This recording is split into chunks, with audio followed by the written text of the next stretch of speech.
ॐ सहनावतु सहनौ भुनक्तु सह वीर्यं करवावहै तेजस्विनावधीतमस्तु मा विद्विषावहै। ॐ शान्ति शान्ति शान्तिः।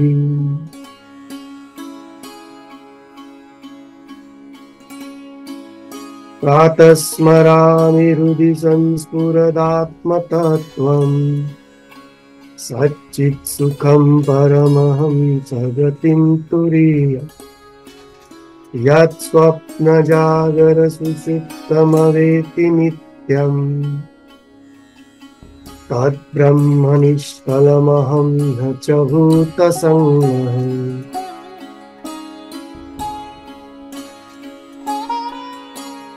एकावन्न ते 60।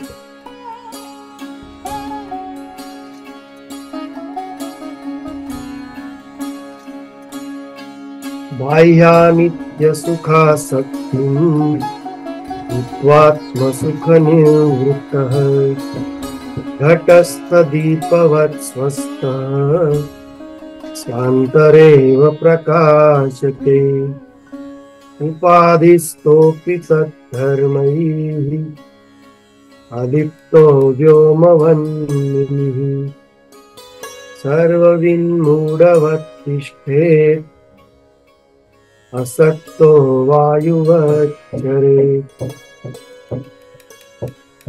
उपाधिविलयाद् विष्णौ निर्विशेषं विशेन्मुनिः जले जलं वियद्योम्नि तेजस्तेजसि वा यथा यल्लाभान्नापरो लाभो यत्सुखान्नापरं सुखम् यज्ञानान्नापरं ज्ञानम् तद्ब्रह्मेत्यवधारयेत् यद्दृष्ट्वा नापरं दृश्यम् यद्भूत्वा न पुनर्भवः यज्ञात्वा नापरं ज्ञेयम् तद्ब्रह्मेत्यवधारयेत् वीर्यगूर्ध्वमदः पूर्णम्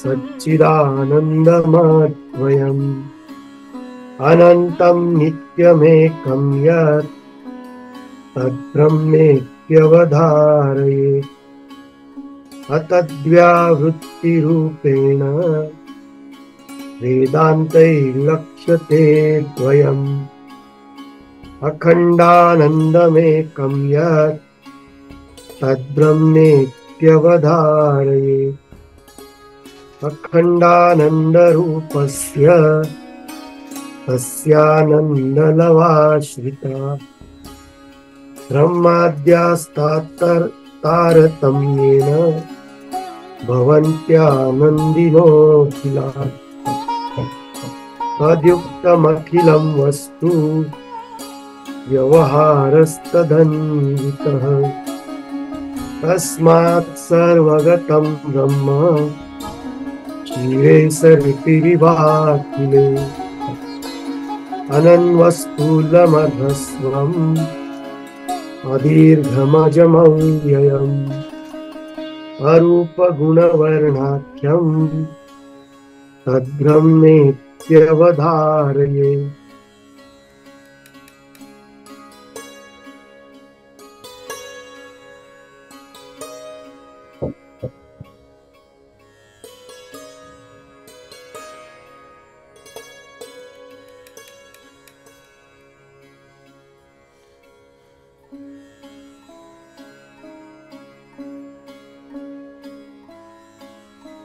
बावन्नाव्या श्लोकात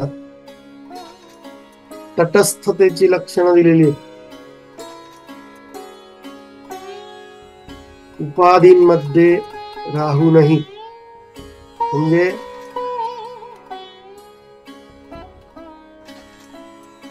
ज्ञानेंद्रिय आणि कर्मेंद्रिय त्यांची कर्म करत असताना उपभोग घेत असतानाही त्यात गुंतून न जाता जो सातत्याने आत्मस्वरूपाचं स्मरण करतो, मनन चिंतन करतो, तो आकाशाप्रमाणे अलिप्त राहतो. म्हणजे काही इंद्रियांची सर्व कर्म किंवा इंद्रियांच्या संवेदना या त्याला प्रभावित करत नाही. त्यातील सुख दुःख त्याला समजत नाही असं नाही, पण ती सुख दुःख त्याला प्रभावित करीत.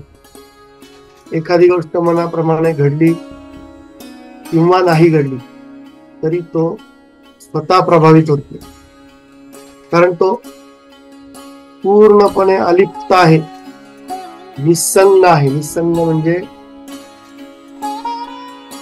संग नाही, आसक्त नाही. तो वायूप्रमाणे भ्रमण करतो. याचा अर्थ प्रत्येक महात्मा सतत प्रवासात असतात असं नव्हे. त्याला कुठेही जाण्याची इच्छा नसते, जरी तो कुठेही प्रवास करत असेल, जात असेल. त्याची कर्तव्य पार पाडण्यासाठी तो सर्वत्र जाईलही. तो एका जागेला आसक्त नसतो. जसं सामान्य मनुष्य त्याला संध्याकाळी घरी परत यावं लागतं, तसं साधू पुरुषाचं नाही. ज्या घरी संध्याकाळ होईल ते त्याचं घर. तेव्हा तो वायूप्रमाणे भ्रमण करतो, म्हणजे तो कुठल्याही एका जागेला आसक्त होते की नाही, मला इथं गेल्याशिवाय मला बरं वाटत, ही स्थिती त्याची नसते. आणि तो विनमुढाप्रमाणे राहतो. विनमुढ म्हणजे वेडा, अतिशय वेडा, फार वेडा. वेड्याप्रमाणे हा शब्द लक्षात घ्यायला. तो वेडा नसतो, वेड्याप्रमाणे राहताना दिसतो. तसं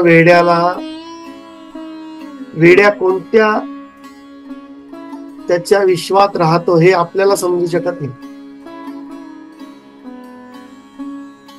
तो सामान्य वागताना दिसेल आणि अचानक म्हणेल की मी कॅबिनेट मीटिंग मध्ये मला चहाला बोलवलंय, मोदी माझी वाट बघतायत, काही बोलू शकतो. तर तो कोणत्या प्रांतात असतो हे समजत नाही. तसं आत्मसाक्षात्कारी महात्मा त्याच्या विचारांचा प्रांत समजू शकत नाही. आपण सामान्य मनुष्य समजू शकत नाही, किंवा त्या प्रांतात आपल्याला ऍक्सेस नाही, हा त्याचा अर्थ.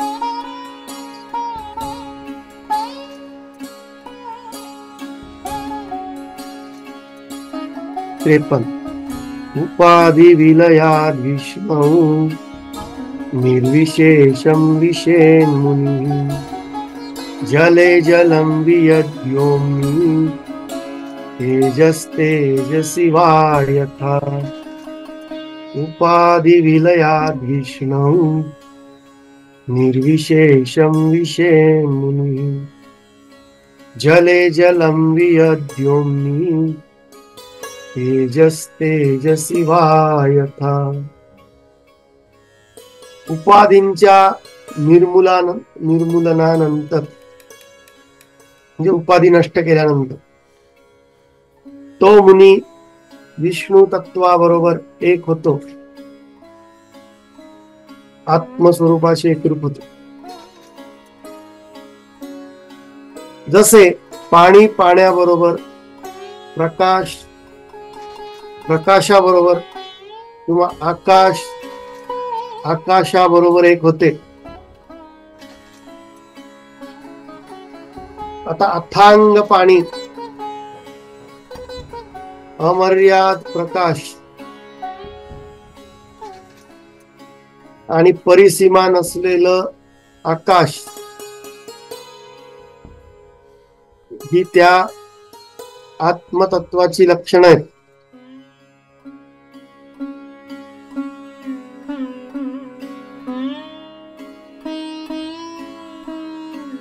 जोवर तुम्ही उपाधींच्या बंधनात असता तोवर तुम्हाला मर्यादित व्यक्ती स्वरूप प्राप्त होतं. तुम्ही त्या उपाधींना म्हणजे शरीर, मन आणि बुद्धीला माझं म्हणता किंवा या शरीरापुरता, मनापुरता आणि विचारांपुरतं, बुद्धीपुरतं आपण आहोत, हे व्यक्तिमत्व मी आहे असं प्रत्येक जण समजतो.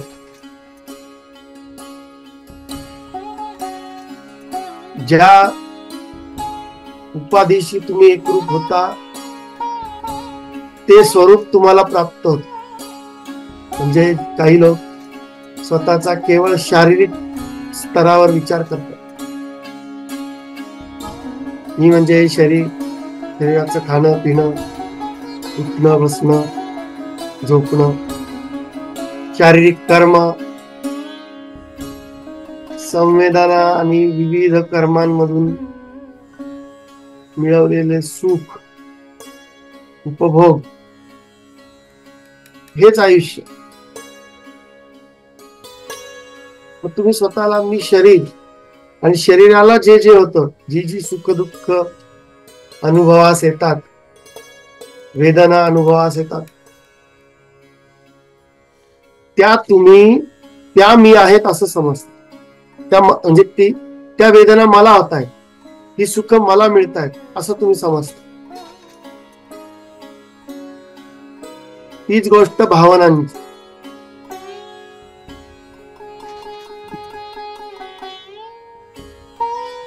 जेव्हा मी म्हणजे माझा भावना असा समज तुम्ही करून घेता तेव्हा तुम्ही भावना प्रधान व्यक्तिमत्व होता. मी मागेही समजावून सांगितले. एखादी व्यक्ती त्या स्वतःला केवळ त्याच्या बौद्धिक स्तरावर म्हणजे त्याच्या संकल्पना, त्याचं ज्ञान, त्याच्या विविध योजना यांच्याशी एकरूप होऊन तो स्वतःला ओळखतो. लोकांनीही तसंच ओळखावं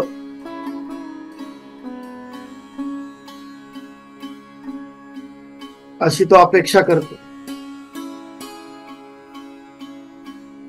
समजा एखाद्या मोठ्या अधिकारी व्यक्तीला जर म्हटलं की चला आपण हातगाडीवर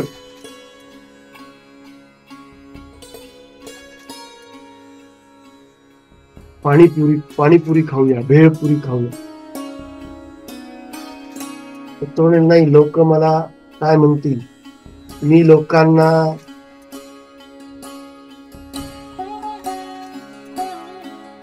आरोग्यदायी आहार घ्या असं प्रवचनात सांगतो आणि मीच जर रस्त्यावर उभं राहून खाल्लं तर लोक काय म्हणतात. कारण एक काहीतरी आदर्श संकल्पना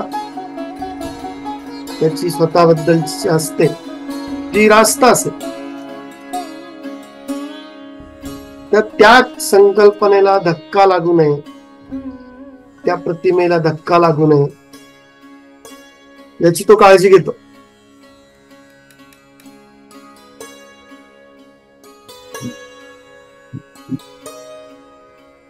स्वतःला तो त्याच स्तरावर ओळखतो.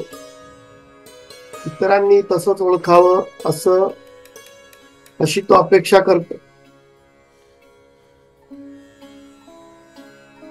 या सर्व उपाधी जर तुम्ही टाकून दिल्या म्हणजे आपली ओळख ही नाही असं जर तुम्ही म्हणालात, हे शरीर म्हणजे मी नाही, शरीर ही काही माझी ओळख नाही, शारीरिक व्यक्तिमत्व ही काही माझी ओळख नाही, मानसिक व्यक्तिमत्व ही माझी ओळख नाही, किंवा मी म्हणजे माझी बुद्धी नव्हे, माझ्या संकल्पना म्हणजे मी नव्हे. तर तो ज्याप्रमाणे पाणी पाण्यामध्ये मिसळते, समजा तुम्ही अथांग समुद्रातून एक पेलाभर पाणी बाहेर काढलं, तर त्या पेल्यातील पाण्याला पेल्याचं व्यक्तिमत्व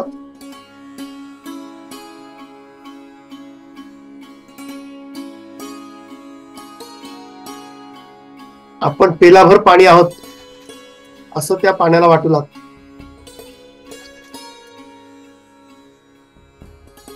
आणि व्यवहारात ते खरं पण. तेच पेलावर पाणी पुन्हा जर समुद्रात ओतलं तर पेल्यातलं पाणी कुठलं आणि समुद्रातलं पाणी हे एकरूप होत. त्या मर्यादित पाण्याला पुन्हा अमर्याद स्वरूप प्राप्त होत. तसं सर्व शरीरांमधून मी व्यक्त झालेलो आहे. सर्व शरीर माझी आहेत. अमर्याद शरीर मी धारण केली आहेत.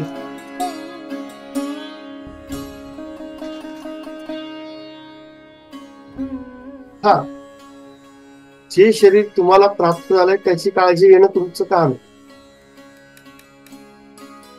पण म्हणून इतरांच्या शरीरांना इजा व्हावी, वेदना व्हावी, त्यांच्या सुखसोयींचा तुम्ही विचार करू नये,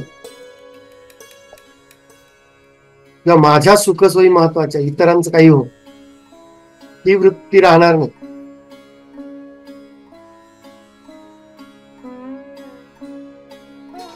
आपल्याला शरीर सुख मिळावी तशी इतरांनाही मिळावी, त्यांचंही पोट भरावं, त्यांचंही शारीरिक आरोग्य राखलं जावं, ही भावना असली पाहिजे.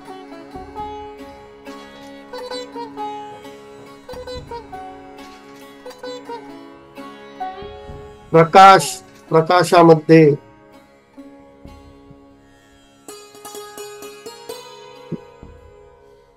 आता मन आणि बुद्धी ही देखील सूक्ष्म आहे. आत्मस्वरूप त्याहूनही सूक्ष्म आहे. तेव्हा जेव्हा तुम्ही सर्व भावना विचार बाजूला ठेवता आणि मी आत्मस्वरूप आहे असं स्वतः समजता, तसं मानता, तसं जाणता, तसं वागता व्यवहारात, तेव्हा सगळ्यांच्या भावना, सगळ्यांच्या संकल्पना, त्यांनाही मान सन्मान देणं, त्यांचा आदर करणं,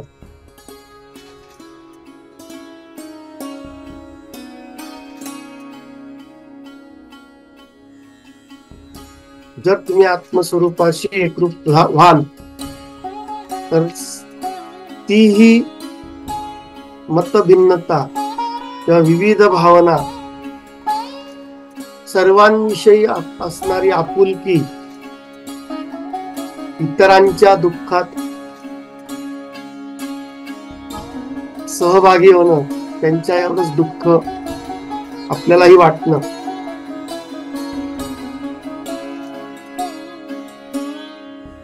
किंवा इतरांच्या आनंदात आपला आनंद मानणे, दोन्ही.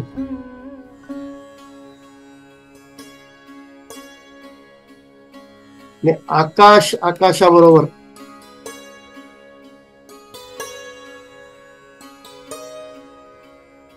ज्याप्रमाणे अमर्याद वासना नष्ट झाल्यानंतर ज्ञानाचं, अमर्याद ज्ञानाची स्थिती तुम्हाला प्राप्त होते. त्या प्रत्येक पातळीवर एक पातळी मागे टाकली की तुम्ही पुढच्या पातळीवर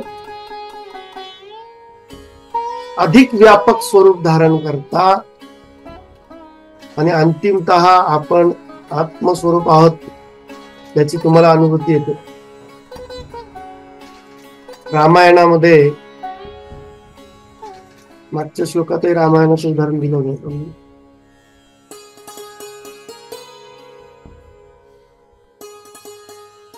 50व्या श्लोक.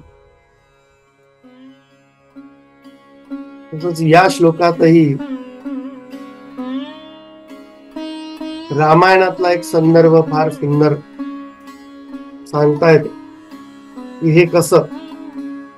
तर हनुमान जो रामभक्त होता, त्याच्या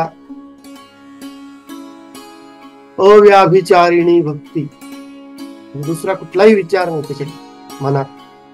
एक रामाची सेवा,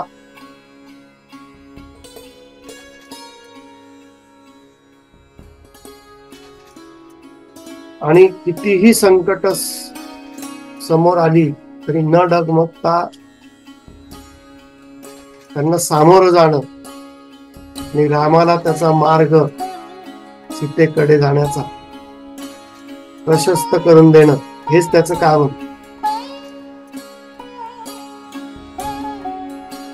जेव्हा त्याला विचारलं की राम आणि तुम्ही, तुमच्यामध्ये कसा संबंध आहे, तेव्हा त्यांनी फार सुंदर उत्तर दिलेलं.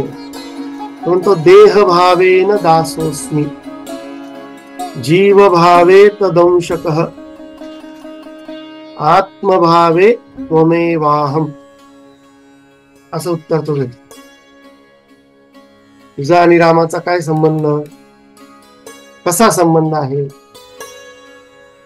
तो म्हणतो की जर आम्ही देह असं मी स्वतःला समजलो तर रामाचा देह वेगळा, माझा देह वेगळा. हा देह त्याच्या सेवेसाठी आहे, त्याच्या दास्यासाठी आहे. देह भावेन दासोस्मी, मी त्याचा दास आहे, मी त्याचा सेवक आहे.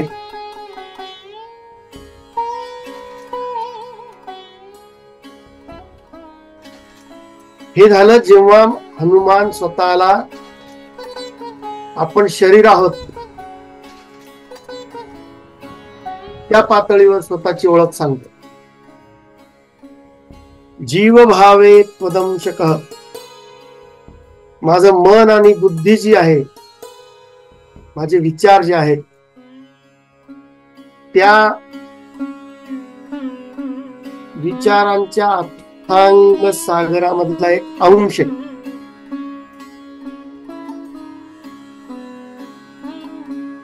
कुठल्याही व्यक्तीची कल्पना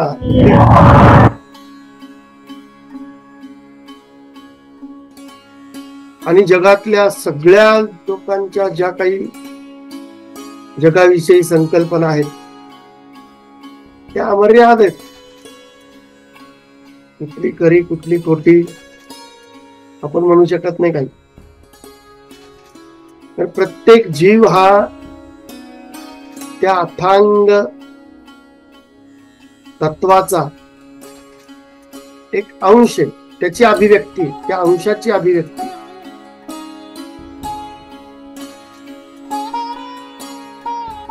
तर जीवाचा विचार केला, मन आणि बुद्धीचा विचार केला, माझ्या व्यक्तिमत्वाचा, तर मी त्यांचाच एक अंश आहे. आणि आम्ही दोघंही आत्मस्वरूप आहोत असा जर विचार केला, तेही आत्मस्वरूपाचीच अभिव्यक्ती आहे, मी आत्मस्वरूपाचीच अभिव्यक्ती आहे, तर मग आम्ही एक आहोत, आमच्यात वेगळेपण नाही. आत्मस्वरूपाच्या पातळीवर सर्वजण एक आहेत. त्या एकाच तत्वाची ही विविध अभिव्यक्ती सृष्टीत दिसून येते.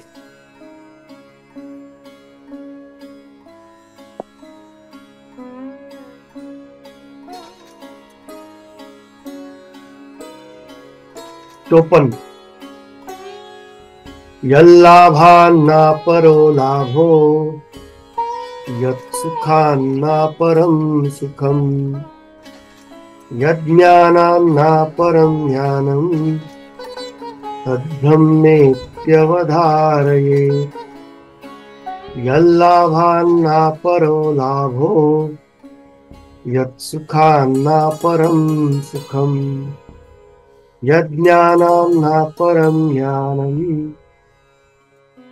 तद्ब्रह्मेत्यवधारये. हे प्राप्त झाल्यानंतर आत्मप्राप्ती हीच सर्वश्रेष्ठ प्राप्ती आहे असं याच्या काही पुढच्या श्लोकांमध्ये सांगितलं. की हे प्राप्त झालं, आत्मज्ञान प्राप्त झालं, तर या लाभाहून सर्वश्रेष्ठ लाभ नाही. या सुखापेक्षा श्रेष्ठ सुख नाही. या ज्ञानाहून श्रेष्ठ ज्ञान नाही. त्यालाच ब्रह्म समजून त्या विशुद्ध जाणीवेची प्राप्ती करून घ्या. तेव्हा ही अशी एक स्थिती आहे जिथं मनुष्य जे अमर्याद म्हणून शोधतो. मी सांगितलं की सर्वश्रेष्ठ लाभ काय मिळालं की तुम्ही म्हणाल तुम्हाला या जगातून सर्व काही मिळालं. प्रत्येक स्थितीमध्ये तुमच्या सर्वस्वाच्या कल्पना वेगवेगळ्या असतात. लहान मुलाला त्याची खेळणी ही सर्वस्व असतात. तुम्ही त्या हिसकावून घेऊ शकत नाही. ते भोकाड पसरेल, त्याला काही नको असतं.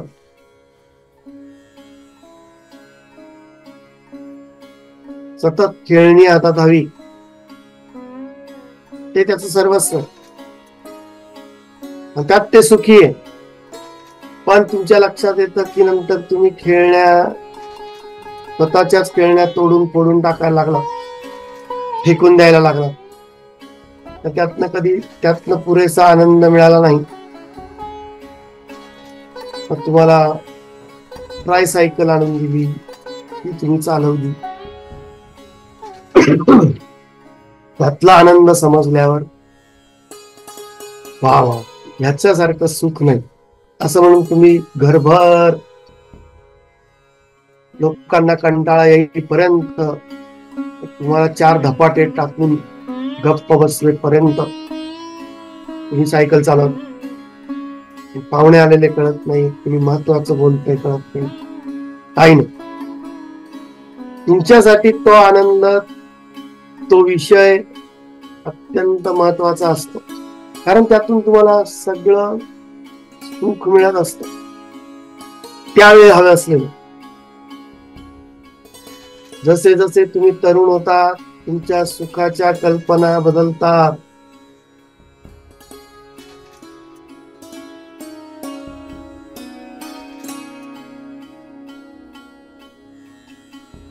तरुणाला जर एखाद्या 10 बेडरूमचा विला मिळाला, त्याला असं वाटतं अरे वा,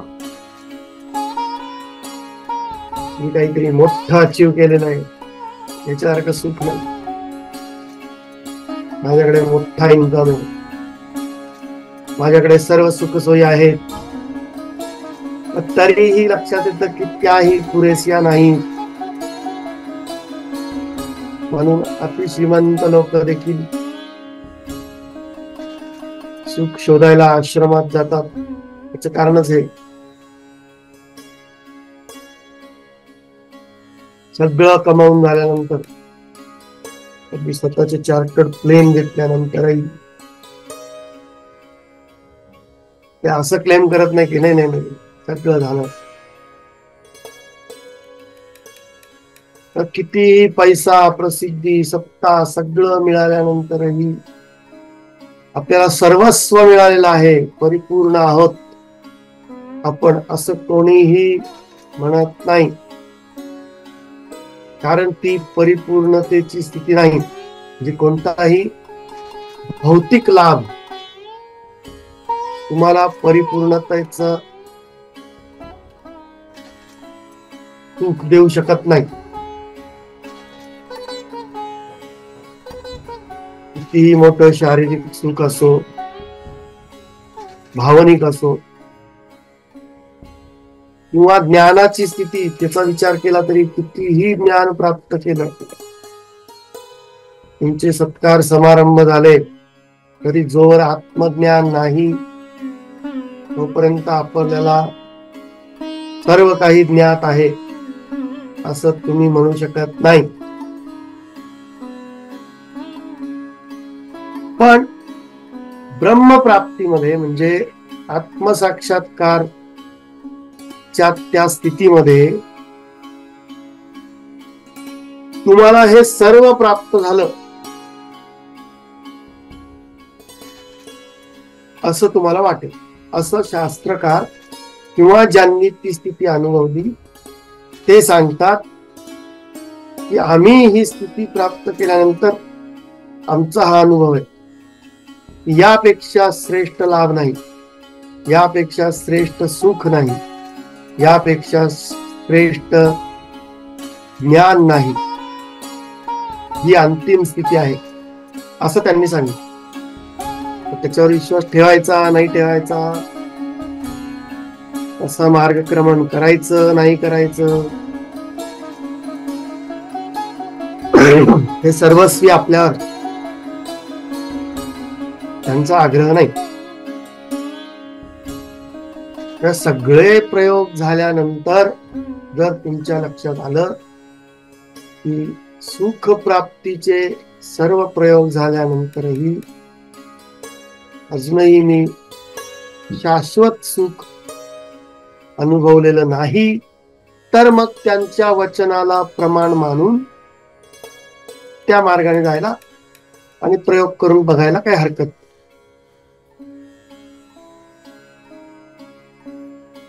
त्यांचं काही नुकसान होत नाही. तुम्ही तिथं पोहोचलात नाही पोहोचलात, तसा मार्ग आचरण केलं नाही केलं, ज्यांनी ती अनुभूती घेतली ते काही त्यातून परत येणार नाही किंवा त्यांच्या तुमच्याविषयी काही अपेक्षा नाही.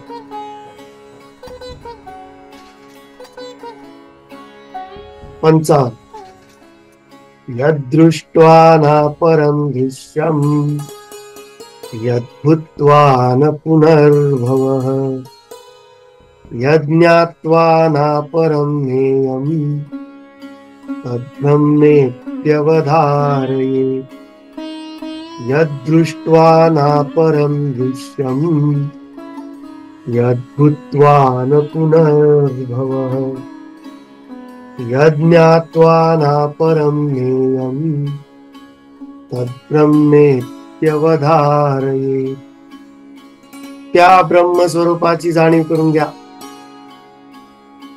जे जाणल्यानंतर, जे बघितल्यानंतर अजून काही बघायचे राहत नाही. दृश्य किंवा बघणं ही एक कृती, सर्व कृती, तुमच्या सगळी कर्म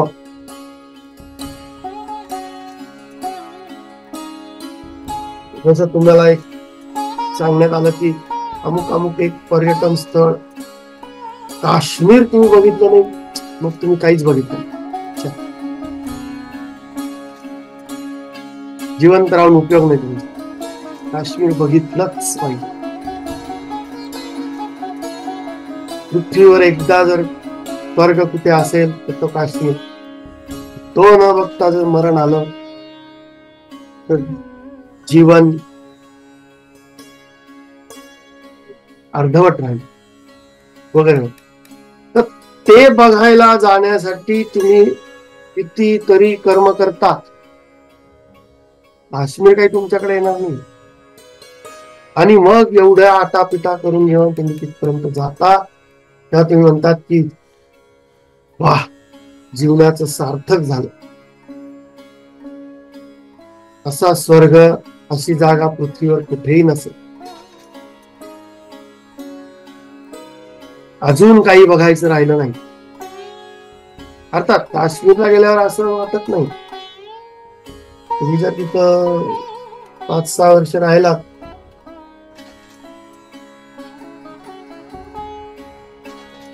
म्हणाल नाही आपलं गाव बरं. इथे किती सुंदर असलं तरी बाकी आपली लोक नाही तिथं. त्या केवळ कर्म केल्याने सुखी होईल,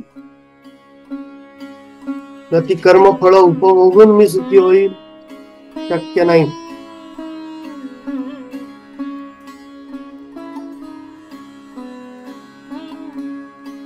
जी अवस्था प्राप्त झाल्यानंतर पुनर्जन्म होत नाही, म्हणजे आत्ताची जी अवस्था आहे, मर्यादित व्यक्तिमत्व आणि हे अस्तित्व, या व्यक्तिमत्वाचं मर्यादित अस्तित्व ही पुन्हा नाही. जर अमर्याद अस्तित्वाच्या त्या स्थितीत प्रवेश केला तर पुन्हा मर्यादित अस्तित्वाची गरज नाही.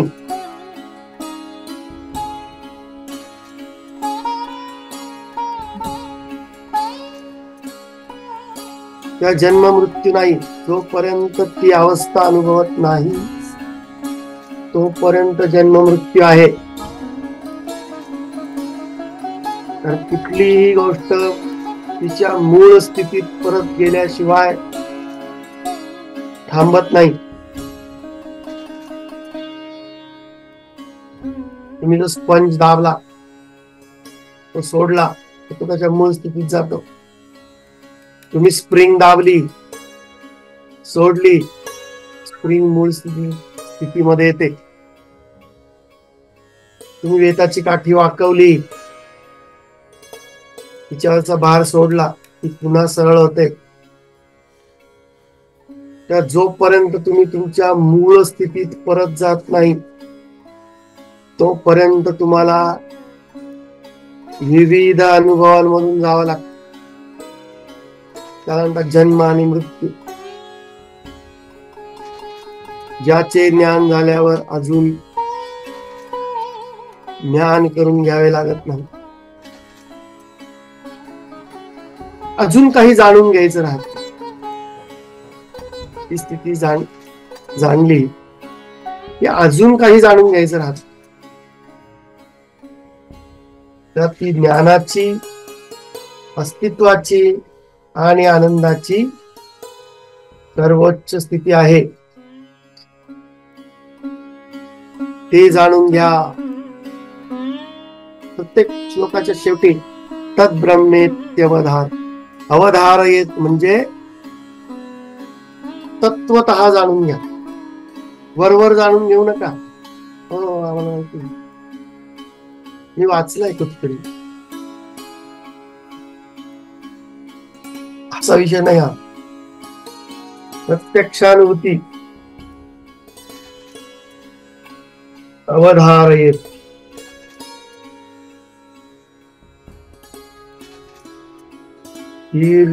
ऊर्ध्वमदं पूर्णं सच्चिदानन्दमद्वयम् अनन्तं नित्यमेकं यत् तद्ब्रह्मेत्यवधारयेत्. ऊर्ध्वमदः पूर्णं सच्चिदानन्दमद्वयम् अनन्तं नित्यमेकं यत् तद्ब्रह्मेत्यवधारयेत्. ते ब्रह्म जाणून घ्या जे तिर्यक म्हणजे सर्व अनुभव विश्वाच्या पलीकडे आहे. तो अनुभवांचा विषय नाही. म्हणजे या मर्यादित अनुभवांचा विषय नाही, शारीरिक, मानसिक किंवा बौद्धिक अनुभव नाही, त्याच्याही पलीकडे आहे. सर्वश्रेष्ठ आहे.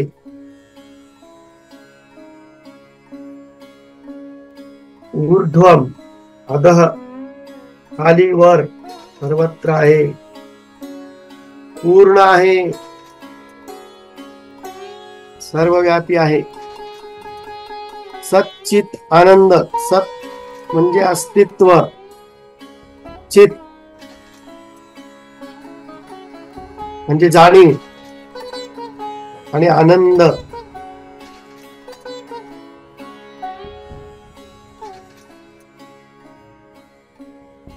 हे त्याचं स्वरूप आहे. म्हणजे त्याची अभिव्यक्ती वस्तूंच्या स्वरूपात होते, अस्तित्वाच्या स्वरूपात होते, विचारांच्या स्वरूपात होते, आणि अव्यक्त विचारांच्याही स्वरूपात होते. अव्यक्त विचार म्हणजे झोपेची अवस्था, आनंदाची अवस्था. परंतु ते अद्वयम आहे, ते एकच आहे, दुसरं काहीही नाही. दुसऱ्या कशाचाही अनुभव येणं हे अज्ञानाचं लक्षण आहे.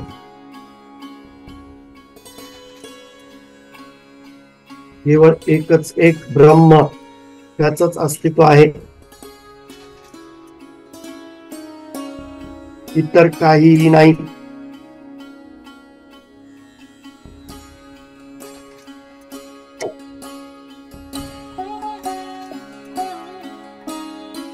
जोर आपल्याला वाटतं की अजून इतर काही आहे अस्तित्वात, जोर आपण त्या ज्ञानाच्या स्थितीत नाही, अज्ञानाच्या स्थितीत आहोत हे समजून घेतलं पाहिजे. अनंतम, अनंत, अमर्याद,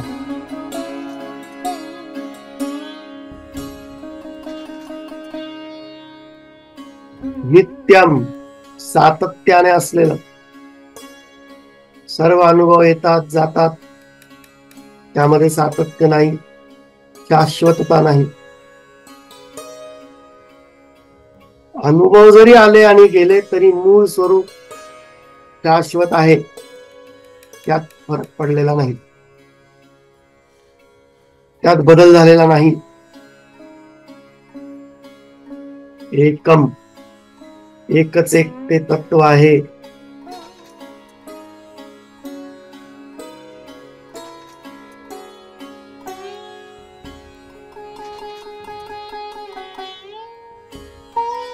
असं त्याचं वर्णन या श्लोकात केलं.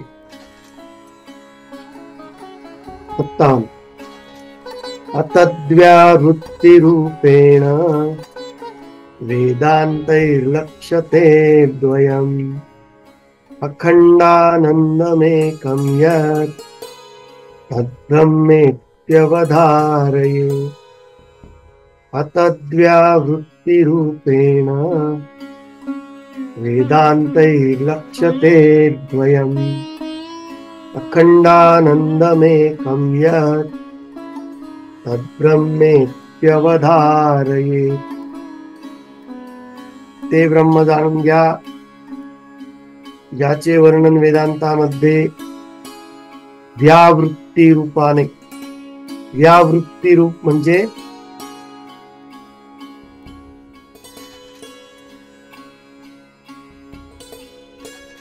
अतत्, अतत् म्हणजे तसे नाही, तसे नाही, तसे नाही, असे नाही, तसे नाही. तुम्ही जे जे समजता ते काहीही नाही, त्याला म्हणतात व्यावृत्ती रूप. नकारात्मक, नकारात्मक भावाने त्याचं वर्णन केलं. कारण काहीतरी आहे असं म्हणता येत नाही की ते असं असं असं आहे, असं म्हणता येत नाही.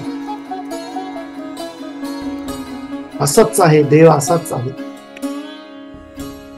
ते नकारात्मक किंवा नाकारून हे नाही, हे नाही, हे नाही, त्याला शरीर आहे का? नाही. त्याला मन आहे का? नाही. त्याला हात पाय आहेत का? नाही. त्याला इंद्रिय नाही. त्याला बुद्धी नाही. म्हणाल हो हो, देवाला बुद्धी नाही म्हणता. बुद्धीच्या पलीकडे आहे, किंवा ती अमर्याद बुद्धी आहे. तिला मर्यादित बांधू शकत नाही. अमर्याद जाणीव आहे, असं त्याचं वर्णन करतायत. वेदांताने तसं त्याचं वर्णन केलं आहे. न इति न इति किंवा अतत ते नाही, ते नाही.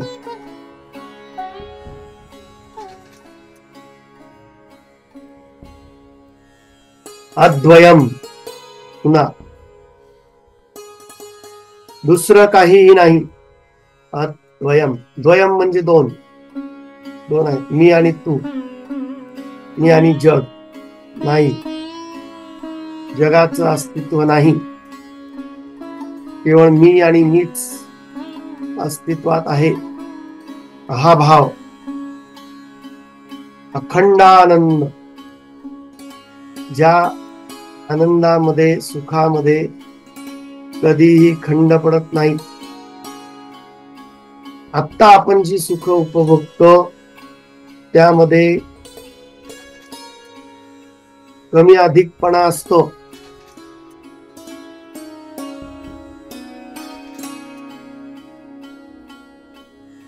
कधी तुम्हाला उठल्यावर खूप छान वाटतं, कधी कधी तुम्ही मूड ऑफ असता, कधी कधी तुम्ही अतिशय उत्साही असतात, कधी कधी पूर्ण मरगळलेले असतात. तर याच्यात सतत खालीवर तुमच्या सुखाची पातळी, आनंदाची पातळी खालीवर होत असते. ही स्थिती तशी नाही. अखंड आनंद, त्यात खंड पडत नाही. आत्ताही तुम्ही बहुतेक वेळा आनंदीच असता, शांत असता, पण मधून मधून एखादी गोष्ट अशी होते की ज्यामुळे आहे तीच मनस्थिती राहत नाही. कुणी रागावलं, कुणी अपमान केला, कुणी तुमच्या भावना नाही जपल्या की तुम्ही अपसेट होता, तुम्ही मूड ऑफ होता. काय ते नाव असतं, कंटाळा येतो, बोर्डम,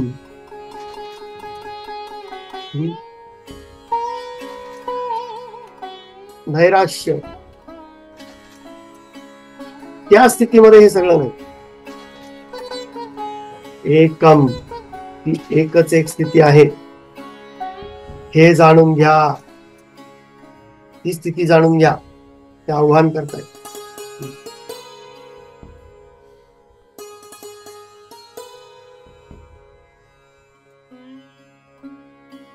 अखंडानंद रूपस्य तस्यानंदलवाश्रिताः ब्रह्माद्यास्तारतम्येन भवन्त्यानन्दिनोऽखिलाः.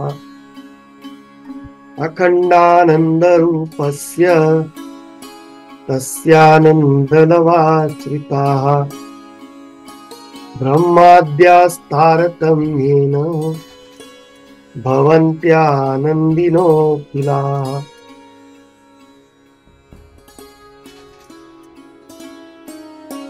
तारतम्येन, तारतम्येन म्हणजे तुलनात्मक. जर तुलना केली तर ब्रह्मा आणि इतर देवता. ब्रह्मा कोण आहे? ब्रह्माने सगळी सृष्टी निर्माण केली. आता आपल्याला साधक एखादी छोटीशी गोष्ट निर्माण केली तर किती आनंद होतो.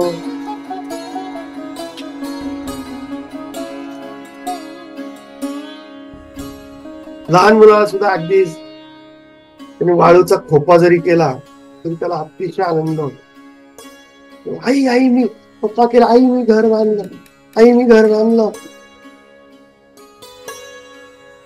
उड्या मारत होतो. आईला कळत काय वाळूत खेळत होता, तरी नाही ते बघितल्याशिवाय, तिने शाबासकी दिल्याशिवाय त्याला बरं वाटत नाही. काय आनंद होतो.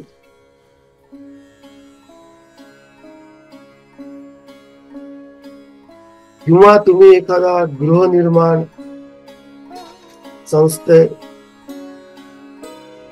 अध्यक्ष आहात, की तुम्ही गरिबांसाठी 100 घरं बांधून दिली, तुम्ही तेवढे श्रीमंत देखील आहात, तुम्हाला काय आनंद होईल. मी या 100 जणांच्या उपयोगी पडू शकलो, ही गृहसंस्था मी निर्माण केली. किंवा अगदी एखादी गृहिणी असेल आणि तिने एखादा चांगला पदार्थ तयार केला, तुम्ही जर तो पदार्थ चांगला झाला नाही,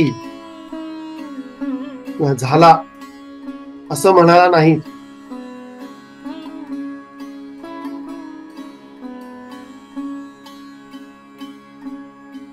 ती नाराज होते. आणि जर तुम्ही म्हणाल वा भाजी खूप छान झाली बरं का, तिला अतिशय आनंद होतो. मग विचार करा, ब्रह्माला ही सगळी सृष्टी निर्माण करून किती आनंद झाला असेल. तर ते म्हणतात त्या अखंडानंदाच्या तुलनेत जो आत्मसाक्षात्काराचा आनंद आहे, त्या तुलनेत ब्रह्माचा हा आनंद लव म्हणजे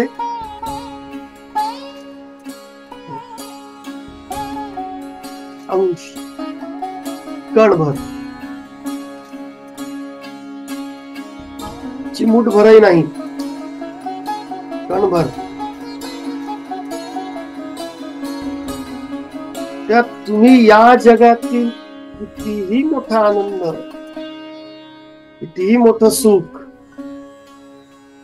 कितीही चांगली परिस्थिती,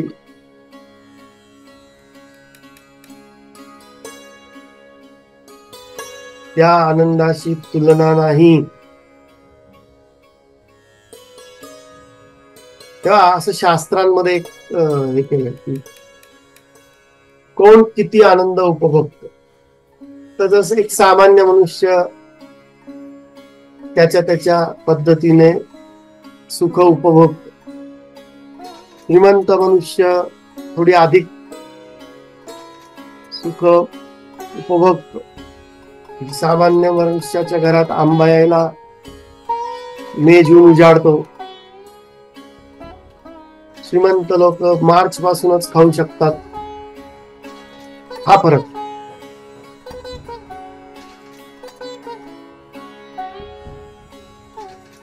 श्रीमंत लोक महागड्या वस्तू घेऊ शकतात, त्या उपभोगू शकतात, विमान प्रवास करू शकतात, जगभर हिंडू शकतात, अनेक ठिकाणं पाहू शकतात. त्याचं सुख वेगळं आहे.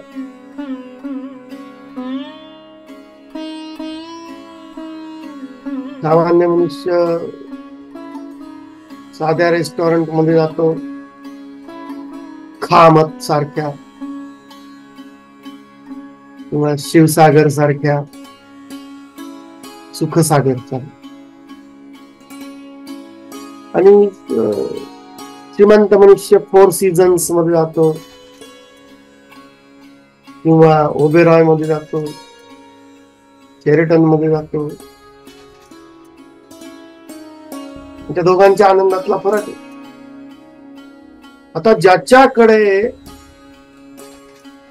हे सर्व सहज उपलब्ध आहे, ज्याच्याकडे सत्ता आहे, संपत्ती आहे, सुखसोयी उपलब्ध आहेत, जसं एखादा प्रिन्स आहे, प्रिन्स कोणते, सलमान सौदीचे, संपत्ती आहे, जगातली सगळी सुख क्षणात उपलब्ध आहेत.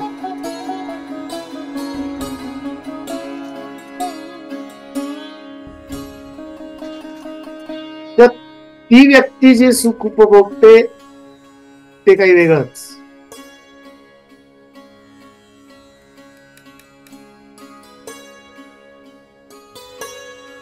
ते म्हणतात की स्वर्गामधील यक्ष किन्नर हे त्याच्या 100 पट अधिक सुखी आहेत.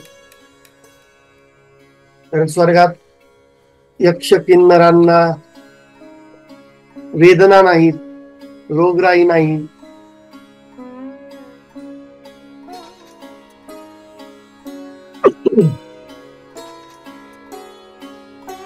त्याच्याही पेक्षा 100 पट अधिक सुख.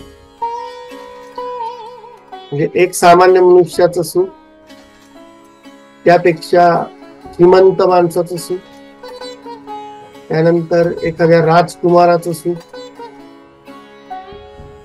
एखाद्या सत्ताधीशाचं सुख, ज्याच्याकडे सर्व काही उपलब्ध आहे, सर्वजण त्याच्या आज्ञेत आहेत. तर पृथ्वीवर ही सगळी सुख मनुष्य जेवढा उपभोगतो त्याच्या 100 पट अधिक सुख स्वर्गामध्ये यक्ष किन्नर उपभोगतात, अशी कल्पना केलेली.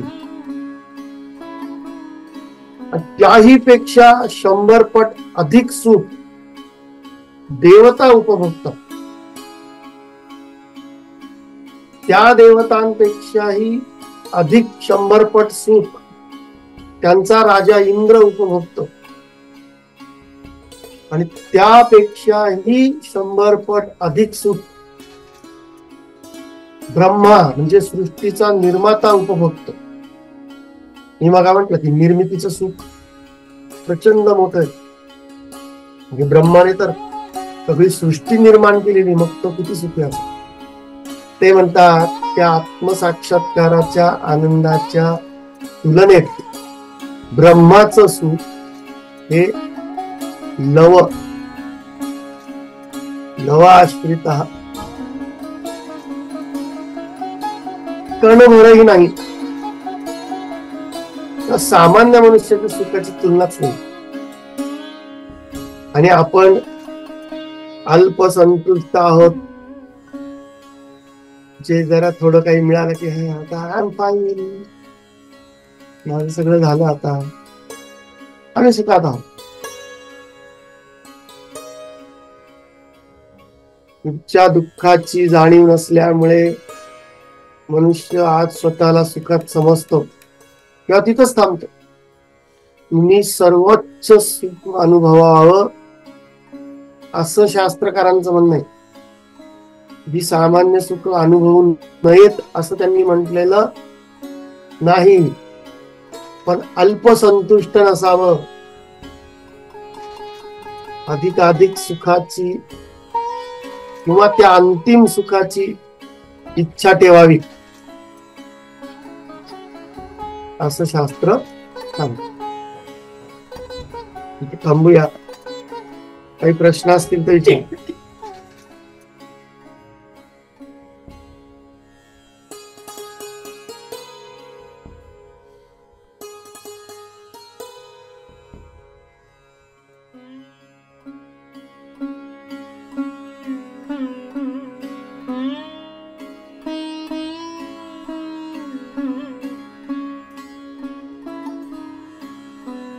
प्रश्न नसतील तर थांबू. हरिओम. हरिओम सर.